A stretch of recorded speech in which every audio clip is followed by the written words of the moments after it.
노아와 그의 가족이 방주에서 나왔을 때 얼마나 신이 났을까요? 1년 동안 감옥 같은 방주에서 나왔으니 말입니다. 온 땅이 그들의 땅. 이제 마음대로 그들이 어디에든지 원하는 것을 가질 수 있고 원하는 것을 갈 수 있었기 때문입니다. 과연 그랬을까요?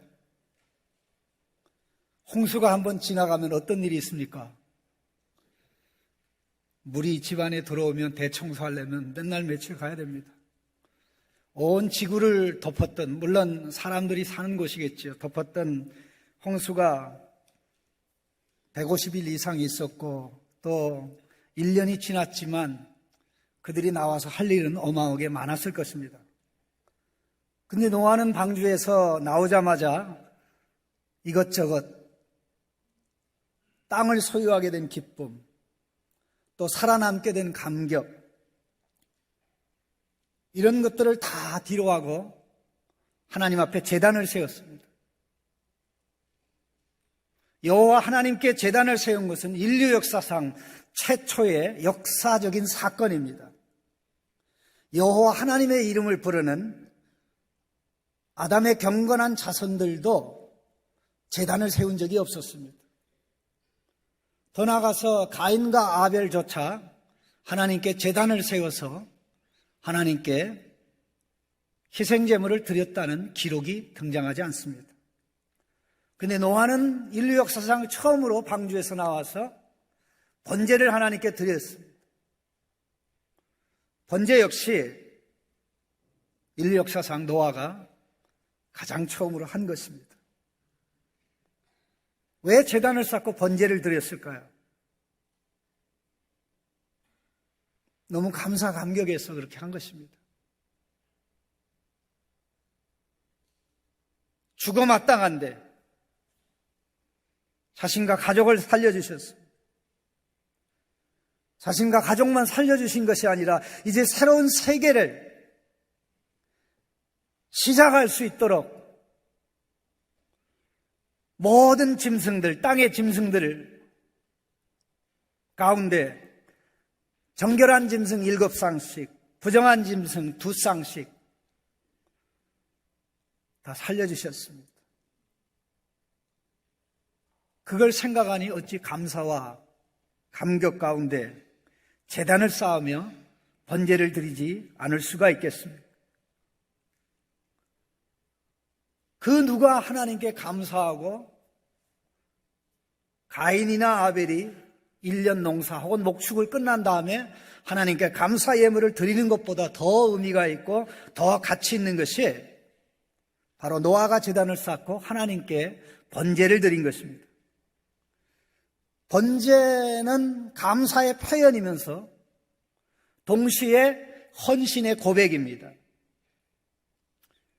번제를 드릴 때는 짐승을, 정결한 짐승을, 여기 보면 모든 각종 정결한 짐승, 노아가 방주 밖으로 내보냈던 비둘기도 정결한 새인데 그 정결한 새도 희생 제물이 됐는지는 잘 모르겠습니다. 1년 동안 정성스럽게 보살폈던 그것들, 참 목숨을 지키냐고 힘들었을 텐데 그 중에 일부를 골라서 하나님께 드렸다는 것, 노아의 감사가 어떠했는지, 감격이 어떠했는지 우리가 어느 정도 볼 수 있는 줄로 압니다. 모든 짐승 전체를 하나도 남김없이 다 태워드리는, 그래서 번제입니다. 내 인생 하나님의 은혜로 살아났으니 이제 감사하면서 헌신의 삶을 살겠습니다 하는 고백이었습니다. 이스라엘 백성이 애굽에서 나올 때 가장 처음으로 드렸던 제사가 번제입니다. 출애굽기 18장 12절에 모세의 장인 이드로가 번제물과 희생제물들을 하나님께 가져오매 아론과 이스라엘 모든 장로가 와서 모세의 장인과 함께 하나님 앞에서 떡을 먹으니라 그랬습니다.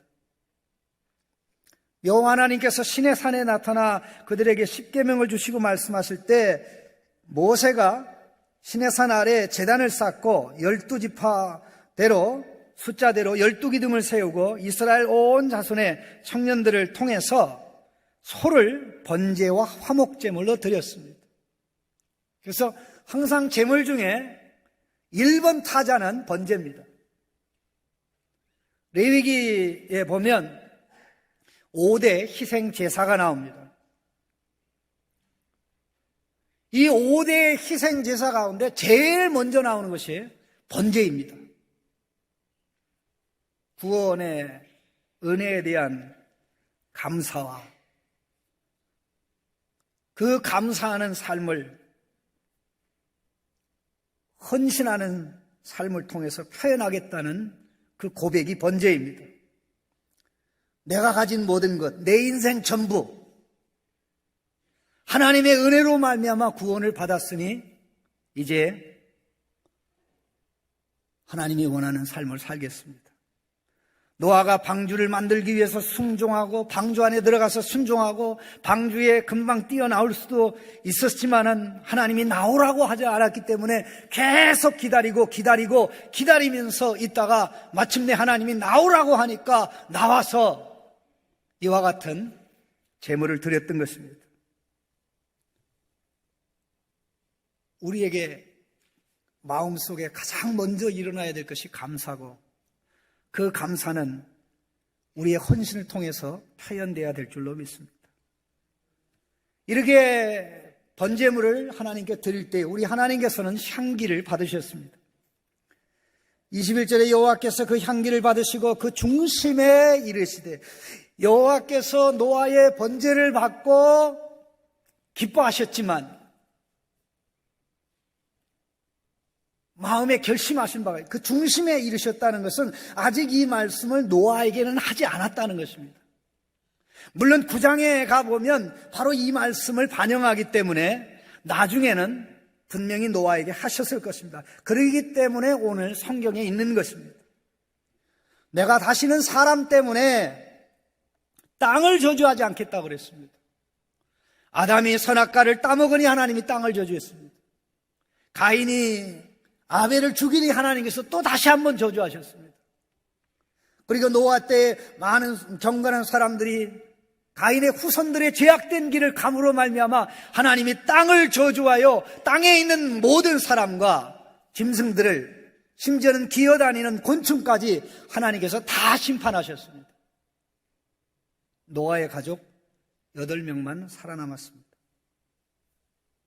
그런데 하나님이 다시는 그와 같은 저주를 노아의 홍수와 같은 노아의 홍수급에 해당되는 그런 진노의 심판을 사람들에게 하지 않겠다고 말씀하신 것입니다.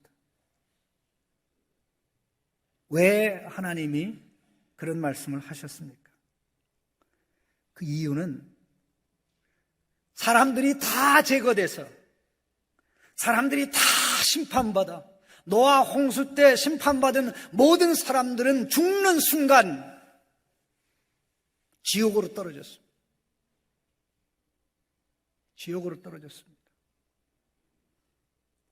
그들이 다 죽었으니 죄도 함께 없어질 것이 아닙니까? 그런데 그렇지는 않았습니다. 그 이유는 땅을 저지 않겠다고 하신 이유는 여전히 사람의 마음이 계획하는 바가 어려서부터 악하기 때문이라고 했습니다.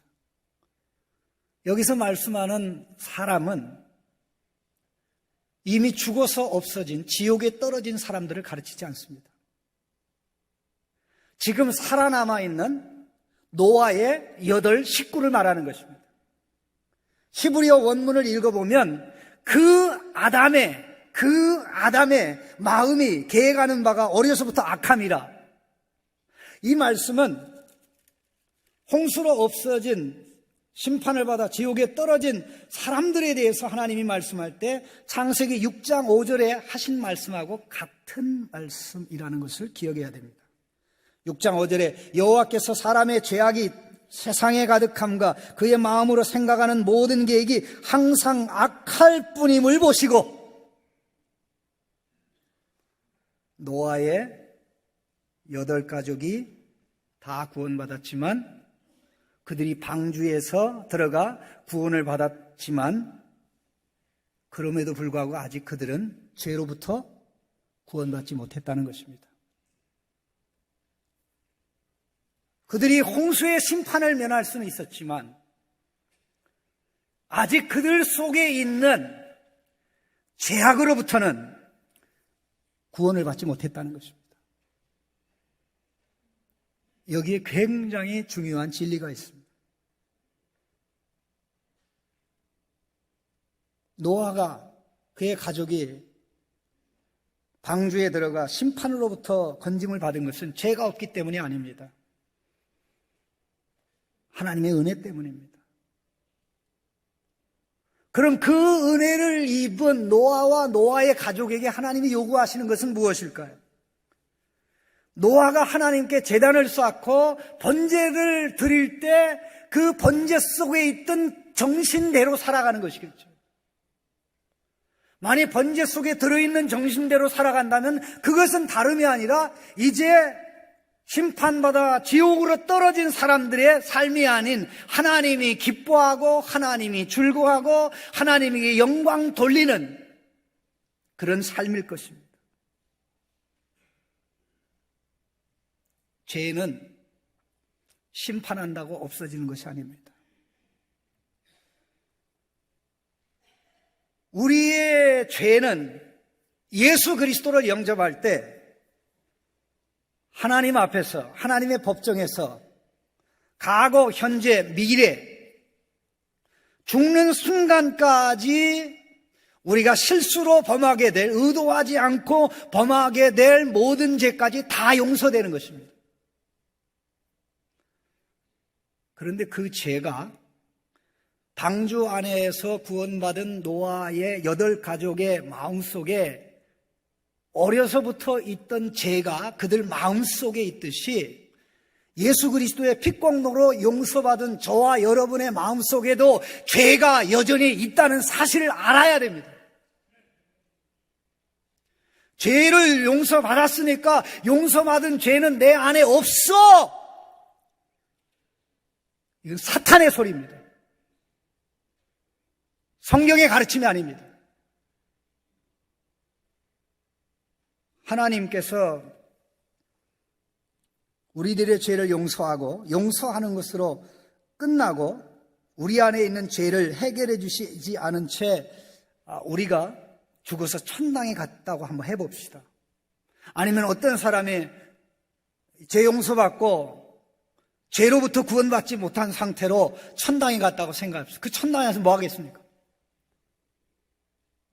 죄를 짓죠. 그럼 어떻게 됩니까? 거기는 제가 고할 것이 아닙니다.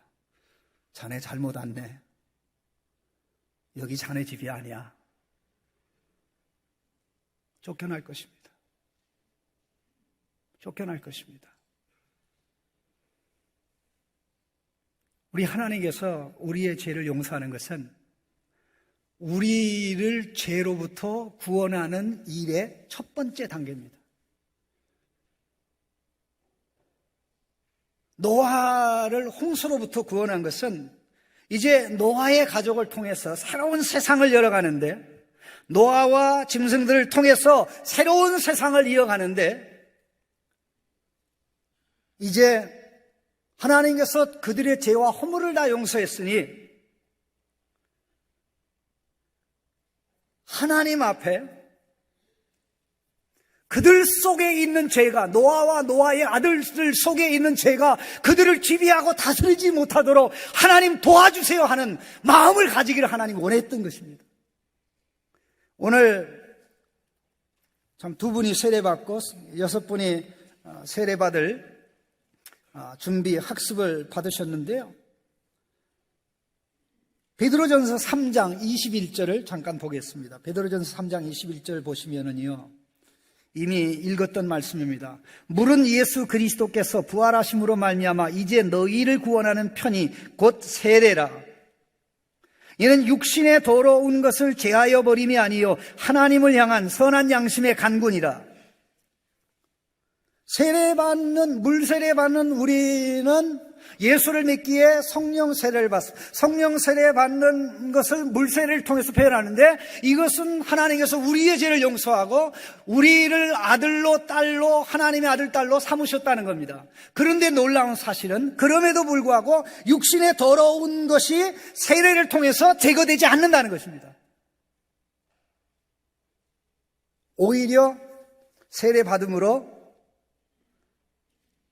우리는 우리의 죄를 용서하신 예수님, 우리의 죄를 용서받았다고 선언하시는 하나님께서 용서하신 예수의 피로 용서하신 죄가 내 마음에 있으니, 내 생각에 있으니, 내 의식에 있으니, 내 행동에 있으니 나를 구원해 주십시오.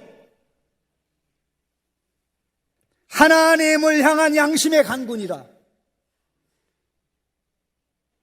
용서받았으니까 끝이 아니라 이제 신나게 살 수 있게 되었다는 것입니다. 이제 하나님의 자녀답게 살 수 있게 되었다는 것입니다. 얼마나 신나는 일입니까? 얼마나 감격스러운 일입니까? 그런데 이 문제는 우리가 할 수 있는 것이 아니기 때문에 우리의 양심이 우리의 구주 예수 그리스도를 향하여 성령의 도우심을 받아 외치고 또 외치고 외치는 것입니다. 죄가 노아의 8 가족에도 여전히 있기 때문에 하나님께서 물로 온 지구를 쓸어버리듯이 사람들을 쓸어버리지 않겠다는 것입니다. 그들에게 구원자가 필요하다. 노아의 가족에게도 그들을 죄로부터 구원할, 그들 속에 있는 죄를 그들 속에서 몰아내고 죄가 노아의 가족을 다스리지 못하도록 하는 죄 문제를 해결하는 하나님의 은혜가 필요하다는 것을 하나님이 말씀하신 것입니다. 그래서 구원자가 오실 때까지 이 땅의 질서를, 하나님께서 만드신 창조 질서를 보호하시겠다고 말씀하신 것입니다. 22절에 땅이 있을 동안에 심음과 거둠과 추위와 더위와 여름과 겨울과 낮과 밤이 쉬지 아니하리라. 이걸 가르쳐서 언약이라고 얘기합니다. 밤낮과 맺은 언약. 선지자 예레미야가 이 사실을 얘기했습니다. 이걸 가르쳐서 어떤 학자는 창조 세계의 보존 언약이라고 합니다. 이미 이 세계를 보존하지 않고 그때그때 하나님께서 심판해서 사람이 지옥에 던져지면 구원은 불가능합니다. 사람이 거기서 나오지 못할 뿐만 아니라 하나님도 구원할 수 없어요. 인류 역사상 하나님께서는 단 한 번도 지옥에 있는 사람을 거기서 건져낸 적이 없습니다.